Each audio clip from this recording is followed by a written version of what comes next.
Hey everyone, my name is Anna. Welcome to my channel.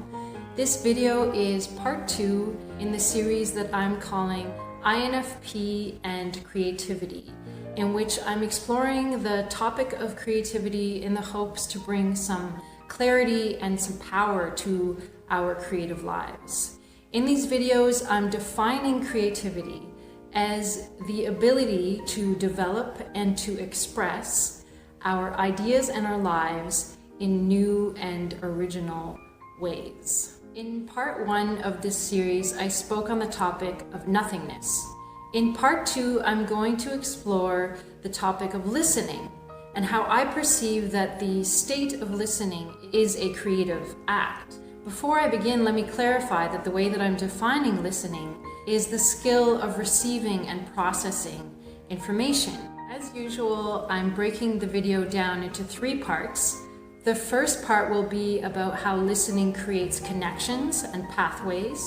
The second part will be about how listening creates recognition and acknowledgement. And in the third part, I'll look at some of the ways that the INFP personality type typically expresses listening.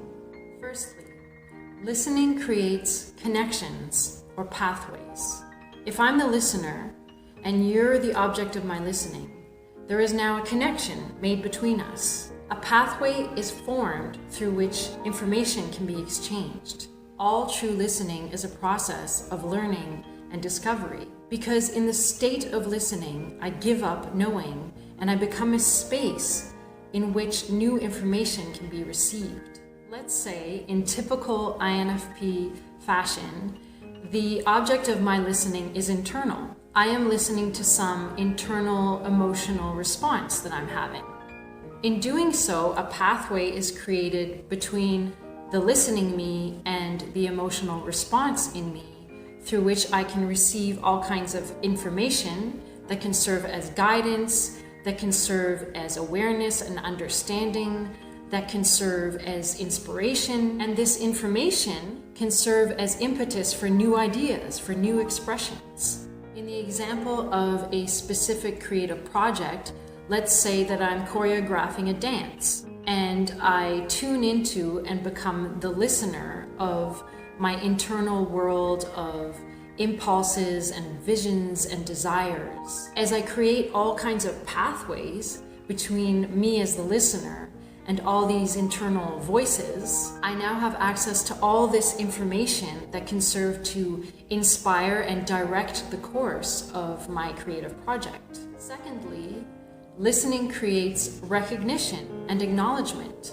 On the flip side of the connection that is formed is the acknowledgement of the object of listening itself, the recognition of this entity and its wholeness and separateness from us as the listener. The ability to recognize and acknowledge through listening can create a great amount of clarity and vibrancy and allowance for the entity that's being listened to. Once again, in becoming a receptive open space, in giving up knowing, a process of learning and discovery can take place, in which newness can emerge. Let's take an example that I'm sure most of us know very intimately. Let's say a friend is talking to us of their experience, and we are an open space of listening for them. That listening allows and acknowledges their experience. And more often than not, in feeling acknowledged, that friend will gain clarity and energy and awareness around their experience or around themselves. And again, if we apply this to a tangible creative project, a funny example is when I'm making these videos.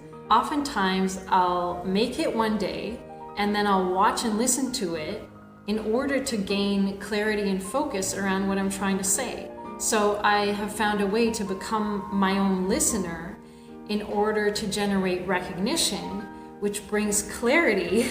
And from that clarity, I can develop and generate new ideas. And then I refilm the video the next day, and that's the one that you see. Lastly, what is the INFP's particular relationship to listening, and how can we use that to enhance our creativity? The MBTI system is based on how we receive and process information. So it is closely related to the conversation of listening. And there are some generalizations that can be made about how each type listens. The most obvious, of course, for the INFP is that much of our listening is internal and subjective. The connections and recognitions that we form through listening are most often made with our internal world. We do, of course, use our listening to form connections in the external world as well, oftentimes through our extroverted intuition function. But even this external information that we receive oftentimes is processed and digested in a subjective and internal manner. Certainly, I think that the dominant functions of each type are indications of where we are most likely to focus our listening. And having this awareness can enhance our creativity by showing us where we will have access to the most amount of information and the discovery, learning, and newness that comes from the gathering of this information.